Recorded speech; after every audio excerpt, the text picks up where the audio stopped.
In order to answer the question, what is ChatGPT? Let's actually take a couple steps back and look at AI or artificial intelligence on a broader spectrum. So when we define artificial intelligence, really what we're defining it as is a branch of computer science focused on creating systems capable of performing tasks that normally require human intelligence. The central goal of artificial intelligence, like ChatGPT, Microsoft Copilot, Siri Alexa, and other tools like that, is to mimic human intelligence, meaning our reasoning abilities, our abilities to see what's in front of us and create new and unique ideas, and so forth.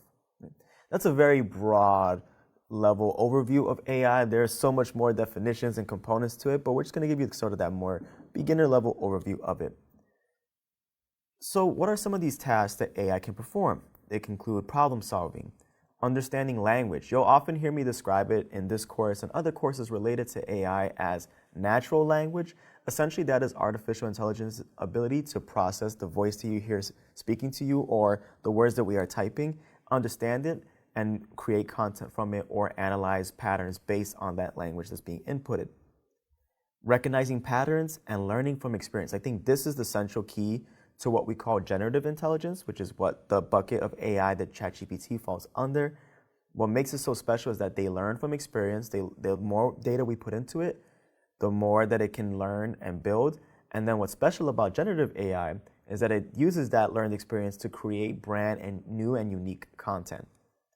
So what are some examples of AI? And this is something that I find interesting, and in the beginning of my journey I didn't fully understand, is that we've had AI for quite a while. In fact, the history of AI stretches as far back as the 40s and 50s with the Turing test. So AI has been a part of our life for quite a while. It's more so just that recently, with the boom of ChatGPT and other devices in generative AI, that it seems like it's more prevalent now. Some examples of some everyday tools that you have access to that are artificial intelligence. Well, take a look at your Siris and your Alexas, things that we've had on our phone or on our Echo devices. Those are artificial intelligence. They recognize patterns based on our natural language and then make predictions, give us analysis, and so on and so forth. And then you have some of the bigger tools like ChatGPT, Microsoft Copilot, Google Gemini, Claude, and so on and so forth. Those are more of the more robust generative AI tools that we're going to be looking at that really have some fantastic features that really help increase our efficiency and productivity. So that's our understanding of artificial intelligence on a broad perspective. There's one more thing I want to bring to your attention when it comes to understanding AI. You heard me in that definition and give you some examples of some of the tasks that AI tools can perform. One of those being learning from experience. Now, how does it do that? Well, actually, in order to define that, we need to look at another term, which is machine learning. Now, machine learning is the specific subset of artificial intelligence where computers learn from data to make decisions or predictions. Machine learning actually gives these systems the capability to imitate human intelligence. So when we talk about those tasks that require problem solving, reasoning, logic, all of that ways that our AI tools like ChatGPT, like Siri, like Alexa try to mimic human intelligence, the way that it does it is actually through machine learning. So for example, an AI system can be trained to recognize images of cats by being shown thousands of pictures labeled as cats.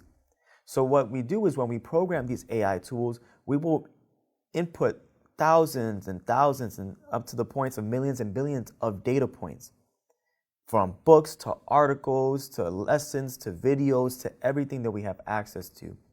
We will input it in, and through machine learning, we will program our AI to be able to make analysis and predictions based on that data. So then when I go into ChatGPT or when I go in and ask Alexa, for example, can you tell me what this is an image of? It will then take that data that it learned from and it'll find those thousands of images that look similar, either have similar components or features, and determine that what I'm actually looking at is a picture of a cat. And the way that it does it is that it'll actually process all those data on cats and information on cats that it was given when it was being programmed. That's not too dissimilar to the way that you and I use our intelligence. The reason why I know a cat is a cat is because I've been trained through learned experience, through time, either by someone teaching me or just through exposure to the animal throughout the years, that is a cat. So when I see one or when I see something like it, I can identify roughly, maybe not always accurately, but I can roughly identify that it's a cat. And so you can see how artificial intelligence works to imitate the same way that our brain works there. So with those two understandings complete there, we now know a little bit about AI, and we now know a little bit of how AI works through machine learning. The question is, what is ChatGPT? And to answer that question, why don't we actually go ask it? So what we're going to do here is just very quickly navigate on over to my browser. Let's open up ChatGPT, and again, we'll give you a nice tour of the user interface in the upcoming videos. But for now, I just want to ask it a question. And we'll take a look here.